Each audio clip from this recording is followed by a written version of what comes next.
সেজে গুজে বোরকাটা পরে বোরকার উপরে মারে দুইটা, আছে না নাই? এই ঝাঁঝালো গন্ধ আশেপাশের যতগুলো পুরুষের নাকে যাবে আপনার প্রতি আকৃষ্ট হবে। বিশ্বনবী নারীদেরকে জানিয়াদের সাথে তুলনা করেছেন, বলেছেন এরা জিনাকারী, এরা পর্দাওয়ালি নয়, এরা বোরকা পরে বেরোলেও লাভ হবে না, এরা জিনাকারিনী। কারণ এরা এদের গায়ের ঝাঁঝালো পারফিউম সুগন্ধ দিয়ে পরপুরুষকে আকৃষ্ট করার চেষ্টা করেছে। এটা একেবারে নিষেধ, এটা করবেন না। তাহলে টাইট ফিটিং বোরকা পরবেন না, ঢিলে ঢালা পরবেন, পাতলা জামা পরবেন না যে জামা দিয়ে আপনার শরীর দেখা যায়। নাম্বার 3, ঝাঁঝালো কোনো পারফিউম গায়ের মধ্যে মাখবেন না। নাম্বার 4, বিষ্ণু বলেছেন খবরদার আলগা চুল লাগাবে না কোনো নারীরা। লাগায় অনেকে, জড়িতে এগুলা নাই।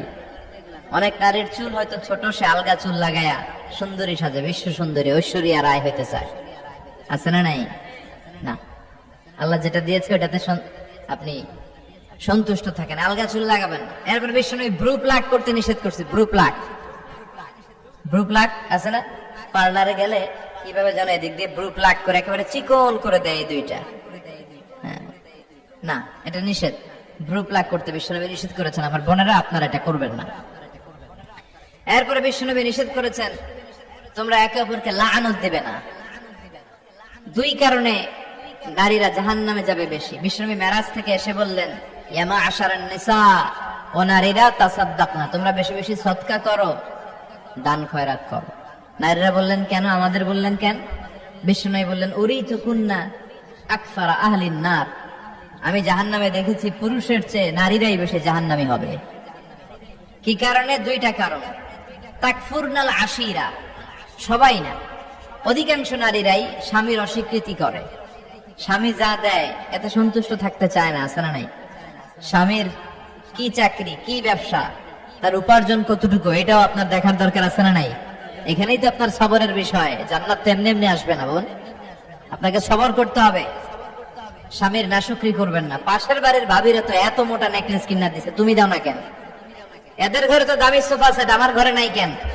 এদের তো এটা করে, এদের তো এটা দিছে হাজবেন্ড, আমারে দাও না কেন? এই যে নাশুকরি, এটা তাকে জাহান্নামী বানাবে। 2 নাম্বার, তুকফিরনাল লা'না, তোমরা একে অপরের উপর লানত দাও। নারীরা রেগে গেলেই একজন আরেকজনের লানত দেয়। হেতুর উপরে আল্লাহর ঠেড়া হইতো, হেতুর উপরে আল্লাহর গজব হইতো, মানে তার উপর আল্লাহর গজব পড়ুক। এভাবে ঝগড়া লাগলে এক মহিলা আরেক মহিলাকে লানত দেয়। জুরির গুণেরা অবশ্য এগুলো দেয়টাই না, তো এগুলো করা যাবে না। স্বামীর নাশুকরি করা যাবে না, এরপর লানত দেয়া যাবে না। এই যে বিশ্বনবী যেগুলো নিষেধ করলেন, এগুলো থেকে যদি আমরা বেঁচে থাকি, আর যে 4টা কাজের কথা বললেন, এগুলো যদি আমরা করি, তাহলে জান্নাতে যাওয়ার পথকে আমাদের জন্য সহজ করে দিবে কে? আমি সব সময় নারীদেরকে 6 জন নারীর জীবনী পড়তে বলি, আপনারাও পড়বেন, বাজার থেকে কিনবেন। আসিয়ার জীবনী, আসিয়া ইমরাতু ফিরআউন, ফিরআউনের বউয়ের নাম হক্কা, নাম খিতা আসিয়া। এই আসিয়ার জীবনীটা প্রত্যেক নারীর জন্য পড়া ফরজ। কিভাবে তিনি ঈমান বাঁচিয়েছেন আপনি দেখবেন। এরপরে মারিয়ামের জীবনী পড়া ফরজ। মারিয়াম আলাইহিস সালাম, কিভাবে তিনি ইবাদতে মশগুল ছিলেন। 2 জন গেল। 3 নাম্বার, বিশ্বনবীর প্রথম স্ত্রী খাদিজা আল কুবরা তাহেরা। পতি ভক্তি কারে বলে, স্বামী ভক্তি কাকে বলে, আপনি দেখতে পাবেন ওনার জীবনীতে।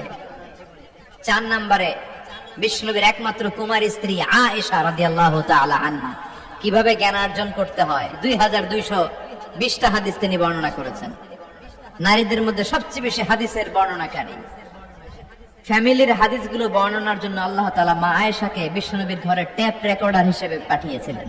বিশ্বনবী যা বলতেন সব মুখস্থ করে নারীদের কাছে ওয়াজ করে ছড়ায় দিত। কি নারী ছিল! মা আয়েশার জীবনী পড়তে হবে।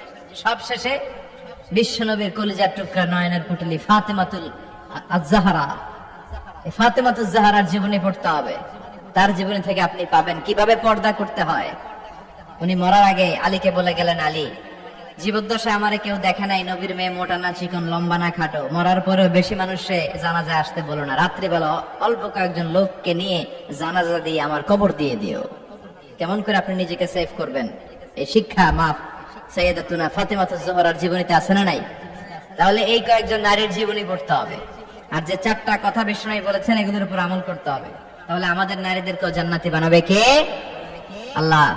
আমাদের মাদেরকে, বোনদেরকে আমাদের নারীদেরকে তুমি খাদিজাতুল কুবরার মতো কবুল করো, আয়েশা সিদ্দিকার মতো মহিয়সী নারী হিসেবে কবুল করো, ফাতেমাতুজ জাহরার মতো এরকম পর্দানিশীল নারী হিসেবে কবুল করো। আল্লাহ তাআলা আমাদের সবাইকে কথাগুলো বুঝার ও আমল করার তৌফিক দান করুক। আমরা পড়ি আমিন। আপনারা সবাই ভালো